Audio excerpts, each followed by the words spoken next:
Hi, in our YouTube series of English grammar and spoken English, we are continuing on English tenses and its voice. Now, in our present class, we will concentrate on future perfect tense. తెలుగులోకి వచ్చేస్తాం. ఇది foundation video. బాగా నేర్చుకున్న వాళ్ళ కోసం ఈ video కాదు. English కొంచెం తెలుసుకోవాలనుకున్న వాళ్ళు ప్లస్ ఒకవేళ బాగా నేర్చుకోకుండా చాలా కన్ఫ్యూజన్స్ ఉన్న వాళ్ళు ఈ వీడియో నుండి ఏవైనా క్లారిటీ తీసుకోవచ్చు అని నా యొక్క ఒక నమ్మకం. So next let us come to the topic future perfect tense.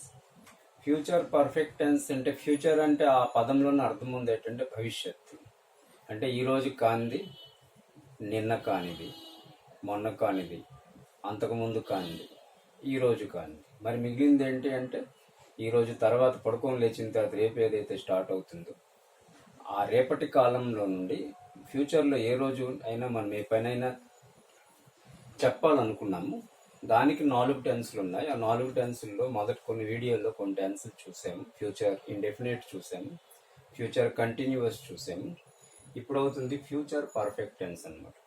So ఎప్పుడైనా సరే మన యూజ్లో మనం వీడియోల్లో చూస్తున్నాము ఏంటి యూజ్ చూస్తాం, అది ఏ కాంటెక్స్ట్లో యూజ్ చేస్తాం, at the same time structure చూస్తాము. ఈ రకమైన వాక్యాల్లో ఏ స్ట్రక్చర్స్ ఉంటాయి, తర్వాత ఏ వెర్బులు వస్తాయి, ఏ మెయిన్ వెర్బు ఏ ఆకారంలో వస్తుంది, ప్రజెంట్ ఆకారమా, పాస్ట్ ఆకారమా, పాస్ట్ పార్టిసిపల్ ఆకారమా, అండ్ హెల్పింగ్ వెర్బ్స్ ఏంటంటే వాడతాం.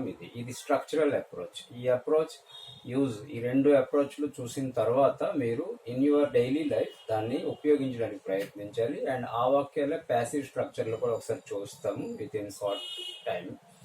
చూసి మనము ఈ వీడియోని ముగిస్తాము. So let us start.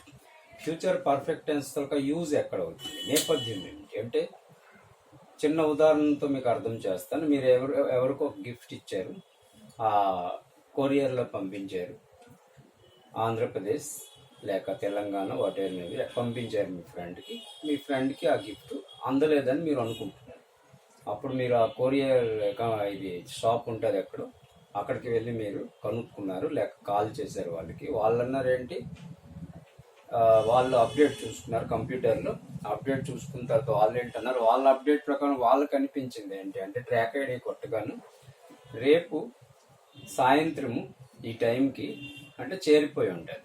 అంటే మీరు సాయంత్రం ఈరోజు వెళ్ళి ఆ షాప్లో కూర్చొని మాట్లాడుతున్నారు, ఏంటి సార్ నేను 70-80 రూపీస్ మీకు ఇచ్చాను, ఒక కొరియర్ ఎక్స్ట్రా అమౌంట్, అది చాలా ఎక్కువ, బాగా అందిస్తారేమో అని చెప్పి వేగం అందిస్తారేమో, ఈ కరోనా పాండమిక్లో పోస్ట్ కంటే వేగం అందిస్తారేమో మీకు ఇచ్చాను, మరి మీరు లేట్ చేస్తారు 4-5 రోజులు అంటే అప్పుడు ఆయన టైప్ చేసి ఆ ట్రాక్ ఐడి కొట్టిన తర్వాత అంటారే ఏం వరీ అవ్వాల్సిన అవసరం లేదు, మా కంపెనీ అలాంటిదేమీ కాదు, ఈ ట్రైన్లు కొంచెం తక్కువ అవడం వల్ల ఇలా ప్రాబ్లం అయింది, రేపు ఈ టైంకి అంటే మీరు ఏ టైం అయితే ఇక్కడ నా ఎదురుగా కూర్చోయినారో సో చూడండి వాక్యం ఎలా తయారవుతుంది.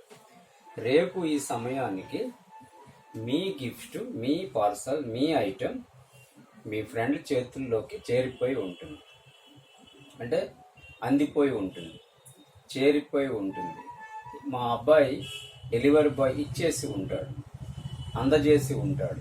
ఈ సెన్స్ చూడండి, ఎలాంటి కాంటెక్స్ట్లో ఈ వాక్యాన్ని మనం వాడుతున్నాం. సరిగ్గా ఈ యూజ్ ఎవరైతే పడతారో వాళ్ళకి టెన్స్లు వేగం వచ్చేస్తాయి. తర్వాత టెన్స్ స్ట్రక్చర్స్ పార్ట్ మనం తర్వాత చూస్తున్నాము. దాని స్ట్రక్చర్ పార్ట్స్, దానికి సంబంధించిన తెలుగు వాక్యాలు ఇంగ్లీషు తెలుగు రాస్తూ నేర్చాల్సిన అవసరం ఏమీ లేదు.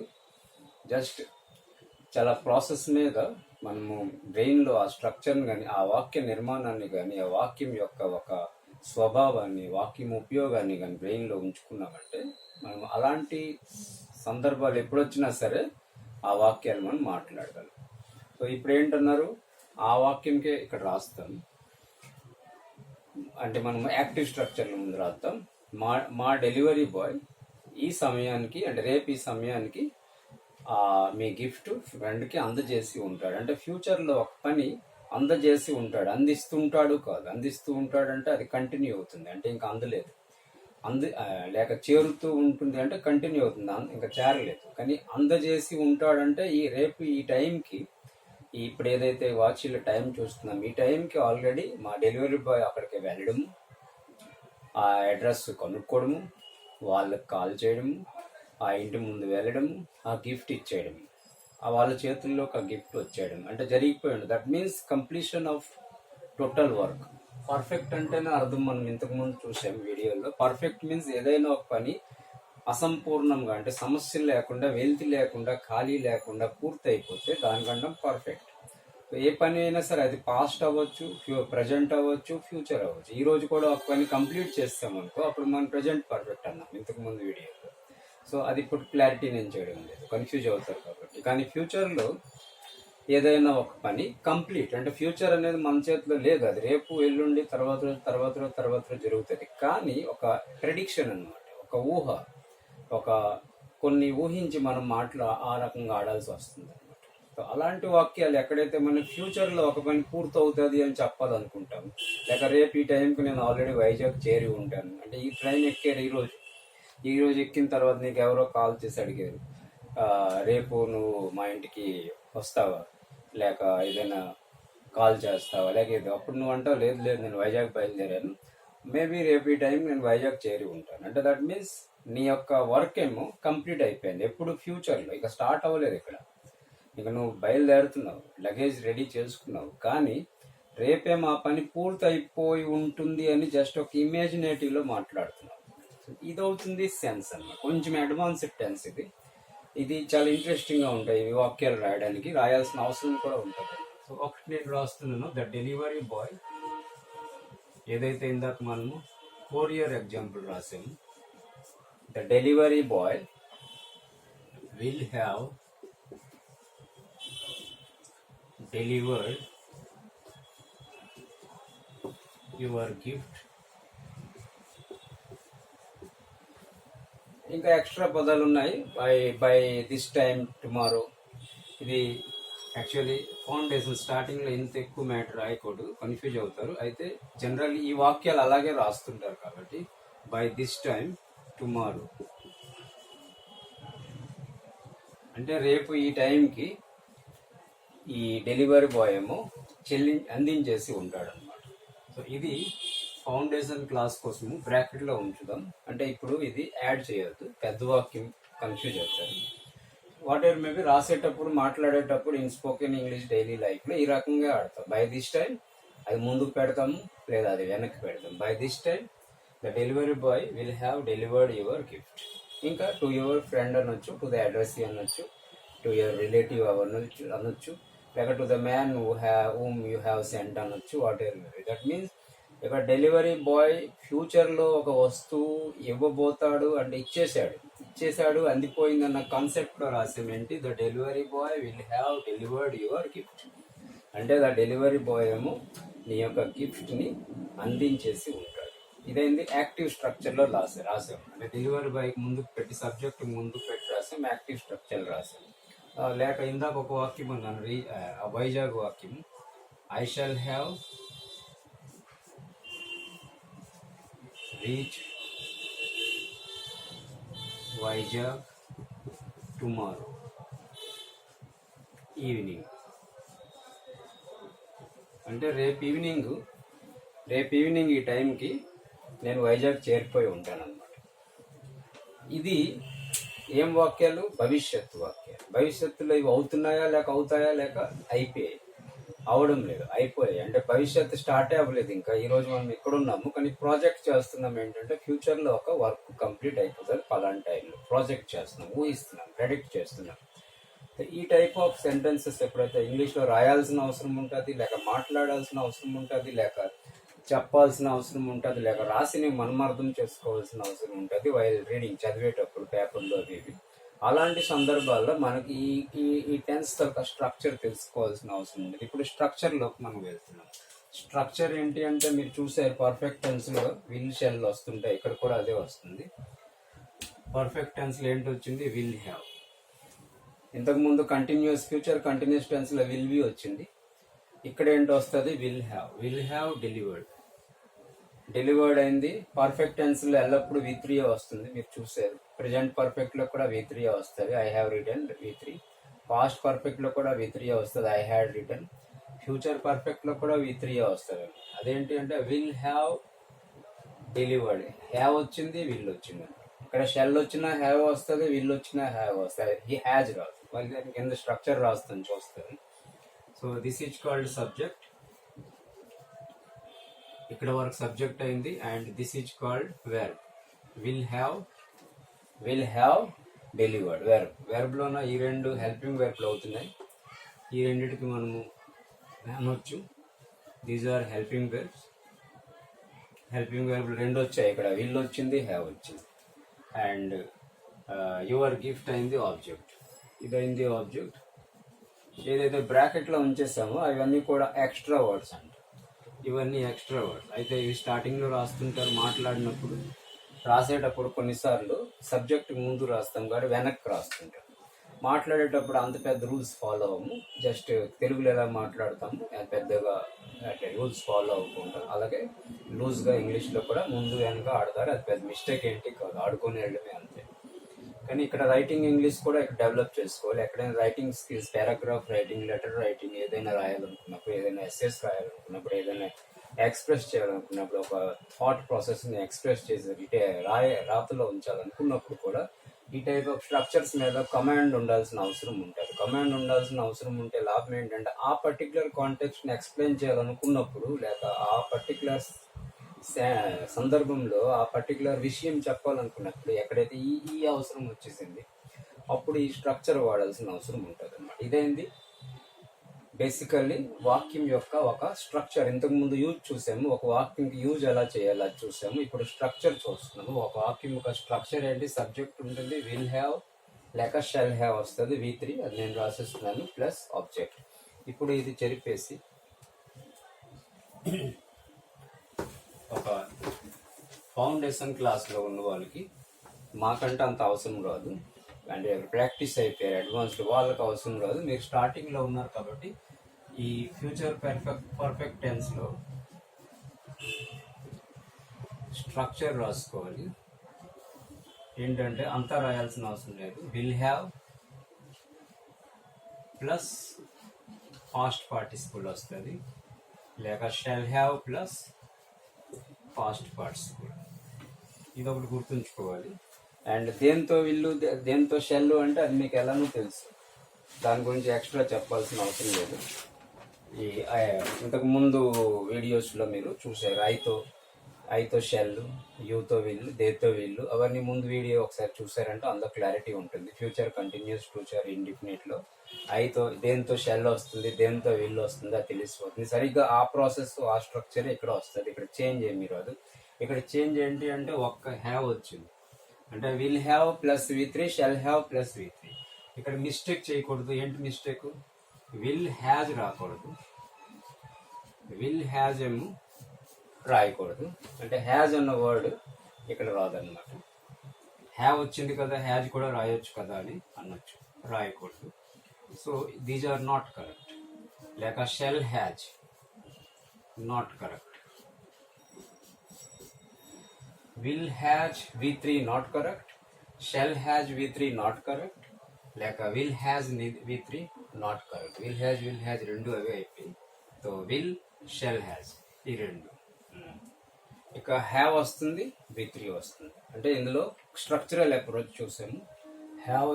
విల్ హ్యావ్ వస్తుంది, V3, షెల్ హ్యావ్ వస్తుంది, V3. అంటే వాక్యాలు ఎలాగుంటాయి అవి ఇంకొన్ని వాక్యాలు చూద్దాం. I shall have already participated in the sports. అంటే సండేలో ఏదో ఒక స్పోర్ట్స్ ఉంది, నువ్వు ఆల్రెడీ అది పార్టిసిపేట్ చెయ్యాలి, చేయలేదు, ఈ రోజు ఉన్నావు కానీ నువ్వు అనుకుంటున్నావు already I shall have participated in the sport. లేక I shall have already won the game, మేము గేమ్ ఆల్రెడీ గెలిచేసి ఉంటాం. సండే ఈ టైంకి మేము ఆల్రెడీ గెలిచేసి ఆల్రెడీ ఆ స్టీల్ పట్టుకొని ఉంటాం అనమాట, మెమెంట్ ఏదైతే ఉందో. అంటే ఈ టైప్ ఆఫ్ ఇమాజినేషన్స్ కూడా కొన్నిసార్లు ఇలా వాడతాం. లేక వ్యాక్సిన్కి బయలుదేరావు, 4 రోజుల తర్వాత వెళ్తావు, ఆల్రెడీ నీకు అపాయింట్మెంట్ అయిపోయింది. So I shall have already got my vaccine. I shall have got my vaccine by tomorrow evening టైంకి నాకు ఆల్రెడీ వ్యాక్సిన్ వేస్తుంటారు అనమాట. అంటే వేయలేదు, ఈవేళ ఉన్న మాటకి రేపేలా మీకు వ్యాక్సిన్ వేస్తారు. అంటే రేపటిలోకి నువ్వు వెళ్ళి రేపు ఒక పని పూర్తయిపోతుంది అని ఊహించి ఆ మాట నువ్వు చెప్పాలి అనుకున్న సిచ్యువేషన్ వచ్చేటప్పుడు ఆ తెలుగులో కూడా చాలాసార్లు మనం అనుకుంటుంటాం, ఫలానా అయితే 4 రోజుల తర్వాత ఈ టైంకి నేను ఆల్రెడీ ఈ పని కంప్లీట్ చేస్తుంటాను, లేక 5 సంవత్సరాల తర్వాత ఈ టైంకి నేను ఆల్రెడీ నా యొక్క డిగ్రీ కంప్లీట్ అయిపోయి ఉంటుంది, లేక నా హైయర్ సెకండరీ పూర్తి అయిపోయి ఉంటుంది. ఇలాంటి టైప్ ఆఫ్ వాక్యాలు I shall have completed my higher secondary after 2 years. I shall have completed my graduation in 2005 I think. ఇలాగా ఇమేజినేషన్ వాక్యాలు రాసేటప్పుడు దాంట్లో షెల్ వచ్చింది, హ్యావ్ వచ్చింది, ఐ ఉన్నప్పుడు, మరి యూ ఉన్నప్పుడు, దే ఉన్నప్పుడు, థర్డ్ పర్సన్ సింగులర్ ప్లూరల్ అన్నీ ఉన్నప్పుడు కూడా విల్ వచ్చింది, హ్యావ్ వచ్చింది అన్నమాట. So will have plus V3, shall have plus V3, ఈ 2 స్ట్రక్చర్లు గుర్తుంచుకోవాలి. ఇప్పుడు వీటికి ప్యాసివ్ స్ట్రక్చర్ ఒకటి చేస్తాం, మిగిలింది మీరు ప్రాక్టీస్ తర్వాత చేసుకుంటారు. ఇది ఓన్లీ ఐడియా కోసం మాత్రమే. ఇందాక ఏది రాసామో మళ్ళీ అది రాస్తాం, లేక వేరే అది రాస్తాం. I shall have spoken English. అంటే ఇప్పుడు ఏదైతే ఈ వీడియోలు చూస్తున్నారో ఈ వీడియోలో మీకు ఏదైనా క్లారిటీ కాన్సెప్ట్ కనుకో చాలా బాగా క్లియర్ అవుతుంది అనుకోండి. ఇంతకుముందు మీరు ఎక్కడైతే చదివారో అక్కడ ఇంగ్లీష్ తెలుగు చెప్పి మీకు హైలీ కన్ఫ్యూజ్ చేస్తారు అనుకోండి, లేని తెలుగు స్ట్రక్చర్లు యాడ్ చేసి కన్ఫ్యూజ్ చేస్తారు అనుకోండి. నేను రేపు వెళ్ళి ఉండి ఉంటాను, వచ్చి ఉండి ఉంటాను, చెప్పి ఉండి ఉంటాను, రాసి ఉండి ఉంటాను, ఇలా రాయడం ద్వారా మీ బ్రెయిన్లో ఆ స్ట్రక్చర్ బయట వాడడం కాబట్టి ఎక్కువగా ఆ స్ట్రక్చర్ కూర్చోలేదు, ఆ కాంటెక్స్ట్ మీకు అలవాటు అవ్వలేదు. సో ఇప్పుడు మీకు అనుకోండి క్లారిటీ అయింది, అప్పుడు మీరు అంటారు ఏంటంటారు, I shall have spoken English. అంటే నేను ఇంగ్లీష్ మాట్లాడతాను ఒక 6 నెలల తర్వాత ఈ టైంకి, అంటే నాకు ఆ కమాండ్ వస్తుంది. సో ఇంకా ఎక్స్ట్రా వర్డ్స్ కూడా రాయొచ్చు, అది మాట్లాడేటప్పుడు ఆడతాము, అప్పుడు కన్ఫ్యూజన్ అవుతుందని రాయలేదు బేసిక్లో ఉన్నప్పుడు. దీనికి ఇప్పుడు ప్యాసివ్ వాయిస్ అంటే చేస్తాం. నార్మల్గా ప్యాసివ్ వాయిస్ ఎలా చేస్తారు చూద్దాం. I shall have spoken English. ఈ షెల్ హ్యావ్ అయింది వెర్బ్, ఐ అయింది సబ్జెక్ట్, ఇంగ్లీష్ అయింది ఆబ్జెక్ట్. స్టార్టింగ్లో నేర్చేటప్పుడు ఇలాగ 3 నుండి నేర్స్తే మీకు కన్ఫ్యూజన్ క్లియర్ అవుతుంది. ఆ తర్వాత అడ్వాన్స్ వెళ్ళేటప్పుడు ఇంకా ఎక్స్ట్రా పెద్ద వాక్యాలు చేయొచ్చు. ఇంగ్లీష్ అయింది ఆబ్జెక్ట్. ఇంగ్లీష్ కోసం ఏంటి రాస్తాము, విల్ హ్యావ్ రాస్తాం. ఇంగ్లీష్ కోసం షెల్ రాదు, విల్ హ్యావ్. ఇందులో ఒక ఎక్స్ట్రా వర్డ్ ఒకటి తెస్తాం, ఏదైతే ఈ వాక్యంలో లేదో అదే ప్యాసివ్ వాయిస్. ఇది గుర్తుంచుకోవాలి మీరు. ప్యాసివ్ వాయిస్లో ఎక్స్ట్రా వర్డ్ ఏంటంటే బీయింగ్. మీరు కంటిన్యూస్ ఫ్యూచర్ కంటిన్యూస్లో రాశారు బీయింగ్, ఇంగ్ ఉన్నది కాబట్టి బీయింగ్ రాశారు. ఇక్కడ ఇంగ్ లేదు కాబట్టి బీన్ రాస్తాను, బీన్. ఇది ఒకటి గుర్తుంచుకోవాలి. అంటే this is the new one, మీరు గుర్తుంచుకోవడానికి. ఇది మర్చిపోతే మరి మీరు ప్యాసివ్ వాయిస్ రాసేది స్ట్రక్చర్ రాంగ్ అయిపోతుంది. చాలాసార్లు ఇంగ్లీష్లో ప్యాసివ్ వాయిస్లో కూడా మాట్లాడతారు ఈ స్ట్రక్చర్ని. అంటే the parcel will have been delivered అన్నాడు ఆ కొరియర్ బాయ్. కొరియర్ కంపెనీకి వెళ్ళాము, అతను యాక్టివ్ వాయిస్లో అనొచ్చు the delivery boy will have delivered your gift to your friend, ఇలాగా అనొచ్చు. కానీ చాలాసార్లు ఇంగ్లీష్ స్ట్రక్చర్లో తెలుగు స్ట్రక్చర్ లాగా యాక్టివ్ వాయిస్లో వాడరు, అక్కడ మాత్రం అతను ప్యాసివ్ వాయిస్లో వాడరు. అండ్ డెలివరీ బాయ్ ఎక్స్ అవ్వచ్చు, వై అవ్వచ్చు, జెడ్ అవ్వచ్చు. మన ఇంపార్టెన్స్ ఇప్పుడు అవుతుంది ప్రైజ్, గిఫ్ట్ మీద ధ్యానం ఇచ్చి మాట్లాడతారు వాళ్ళు, అంటే ఆబ్జెక్ట్ మీద ధ్యానం ఇచ్చి అక్కడ మాట్లాడతారు. Your gift will have been delivered tomorrow evening, అంటే విల్ హ్యావ్ బీన్ డెలివర్డ్. ఇగో విల్ హ్యావ్ బీన్ ఇక్కడ రాస్తాం, అక్కడ డెలివర్డ్ వచ్చింది, ఇక్కడ spoken. English will have been spoken by me. ఇదంతా పాతవే. కొత్త విషయం ఏంటి వచ్చిందంటే will have V3, this is V3 and this is been, this is V3. ఇవన్నీ కొత్తవే, పాతవే. ఒక కొత్తది ఏంటి వచ్చిందంటే బీన్ అనేసి వచ్చింది. So English will have been spoken by me, ఇదైంది ప్యాసివ్ వాయిస్. దీనికంటారు ప్యాసివ్ వాయిస్. ప్యాసివ్ వాయిస్లో మనము కొత్తగా ఏంటి రాసామంటే ఏమీ రాయలేదు, ఆ స్ట్రక్చర్లో తెచ్చాము, ఆబ్జెక్ట్కి ముందుకు తెచ్చాము. విల్ హ్యావ్, షెల్ హ్యావ్ ఉంటే ఇక్కడ థర్డ్ పర్సన్ సింగులర్ నెంబర్, ఇక్కడ సబ్జెక్ట్ చూసుకొని అక్కడ షెల్ ఉంటే షెల్ పెట్టాలి, లగట్లేదు. అది ముందు టెన్స్లో కూడా చూసారు. ఇక్కడ విల్ వస్తుంది, విల్లే వస్తుంది. ఇంగ్లీష్ విల్ హ్యావ్, ఆ విల్ హ్యావ్ వచ్చింది, బీన్ వచ్చింది ఒకటి అంతే. ఇందాకే చదివారు హ్యాజ్ రాదు, విల్ హ్యాజ్ ఎప్పుడు రాదు, షెల్ హ్యాజ్ కూడా ఎప్పుడు రాదు. విల్ హ్యావ్, షెల్ హ్యావ్, ఏది ఉన్నా సరే విల్ హ్యావ్, షెల్ హ్యావ్ వస్తుంది. బీన్ ఎక్స్ట్రా ఒకటి వచ్చింది, ఇది గుర్తుంచుకోవాలి. అలాగే మరొక సెంటెన్స్ రాసేటప్పుడు అలాగే డెలివరీ బాయ్ది, డెలివరీ బాయ్ అది ఎలాగైతే మనం అన్నాము, the delivery boy will have delivered your gift. The delivery boy will have delivered your gift. ఇదైంది యాక్టివ్ వాయిస్. అయితే మనం మాట్లాడేటప్పుడు అవతల వ్యక్తులు ఈ టైప్ ఆఫ్ సిచ్యువేషన్ వచ్చేటప్పుడు, ఇంతకు ముందే మీకు ఆల్రెడీ కొన్ని వీడియోలో చెప్పడం జరిగింది. ఏంటి అంటే ఇంగ్లీష్లో ఎక్కువగా ప్యాసివ్ వాయిస్ చాలా ఎక్కువ వాడతారు. అంటే ఎగ్జాక్ట్ కొన్ని విషయాలు చెప్పేటప్పుడు వాళ్ళు యాక్టివ్ వాడరు, ప్యాసివ్ వాడతారు. మరి ఎలాగైతే పోలీసు వాళ్ళు ఎవరికో అరెస్ట్ చేశారు, పోలీస్ అరెస్టెడ్ ద థీఫ్ అన్నారు, ద థీఫ్ వాజ్ అరెస్టెడ్ అంటే ఉల్టా వాళ్ళు రివర్స్ గా రాస్తారు అనమాట. అంటే మనం రాస్తాం పోలీసు వాళ్ళు ఆ పలానా వ్యక్తికి అరెస్ట్ చేశారు, కానీ తెలుగులో. ఇంగ్లీష్కి వెళ్ళేటప్పుడు ఇంగ్లీష్లో పోలీస్ అరెస్టెడ్ థీఫ్ అని, పోలీస్ అరెస్టెడ్ ద క్రిమినల్ అని అలా రాయరు. వాళ్ళు రాసేటప్పుడు ద క్రిమినల్ వాజ్ అరెస్టెడ్ అంటారు, ద పోలీస్ వాజ్ అరెస్టెడ్. అంటే this is the difference between Telugu language and English language. అంటే తెలుగు లాంగ్వేజ్ లో మనం యాక్టివ్ వాడతాం, అక్కడ ఇంగ్లీష్ లాంగ్వేజ్ లో వాళ్ళు ప్యాసివ్ వాడతారు. ఇదైతే యూజ్ పార్ట్ ఏదైతే స్టార్టింగ్ లో చెప్పాను. ఇక్కడ కూడా డెలివరీ బాయ్ ఏదైతే ఈ స్ట్రక్చర్ అవతల వ్యక్తులు మాట్లాడేటప్పుడు వాళ్ళు యాక్టివ్ లో మీకు చెప్పరు, వాళ్ళు ప్యాసివ్ లోనే చెప్తారు.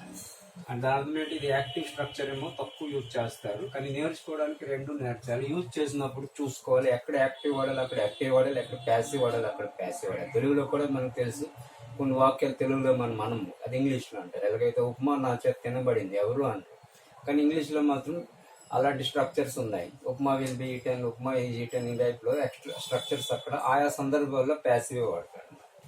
ఇప్పుడు దీన్ని ప్యాసివ్ చేసేటప్పుడు ఆ వ్యక్తి మనకి మీకు ఫోన్లో ఎలాగంటారంటే your gift will have been. ఇది విల్ హ్యావ్ వచ్చింది, ఇందాకే చెప్పాను బీన్ అనేది ఎక్స్ట్రా ఒకటి వస్తుంది. తర్వాత డెలివర్డ్ పర్ఫెక్ట్ టెన్స్లో V3 ఉంటుంది, మళ్ళీ ఇక్కడ V3. Will have been delivered by the delivery boy. ఇంగ్లీష్లో చాలాసార్లు మాట్లాడేటప్పుడు ఈ బై ద డెలివరీ బై తర్వాత సబ్జెక్టులు కూడా అనరు, మాట్లాడేటప్పుడు అనరు, చాలాసార్లు రాసినప్పుడు కూడా అనరు. అది మెల్లమెల్ల మీకు అడ్వాన్స్గా తెలుస్తున్నప్పుడు అది కట్ చేయిస్తాం. ఇప్పుడు స్టార్టింగ్లో కట్ చేస్తే మీరు అన్ని ధరలో కట్ చేసుకుని వెళ్ళిపోతారు. కాబట్టి ఇప్పుడు నేర్చేటప్పుడు ఇలాగే నేర్చాలి. Your gift will have been delivered by the delivery boy. మాట్లాడేటప్పుడు ఆ వ్యక్తి ఎప్పుడైతే మీరు కూర్చుంటారో అతని దగ్గర ఏమయ్యా నా తనకి గిఫ్ట్ పంపించాను, మా ఫ్రెండ్కి బర్త్డే రోజు అందాలని పంపించాను, రేపే బర్త్డే, నువ్వు ఇంతవరకు మీరు అందించలేదు ఇవాళ వరకు అంటే అతను అంటారు లేదు, your gift will have been delivered by the evening tomorrow, ఈ టైప్లో అన్నమాట. బై ద డెలివరీ బాయ్ అని అతను అనరు. ఎందుకు అనరు అంటే అది డెలివరీ బాయ్ అందించకపోతే మరి ఎవరు అందిస్తారు, ఎవరో ఒక డెలివరీ బాయ్ XYZ EAPC ఎవరో ఒకరు అందిస్తారు. సో ఇక్కడ ఇంపార్టెన్స్ ఇది కాదు, ఇంపార్టెన్స్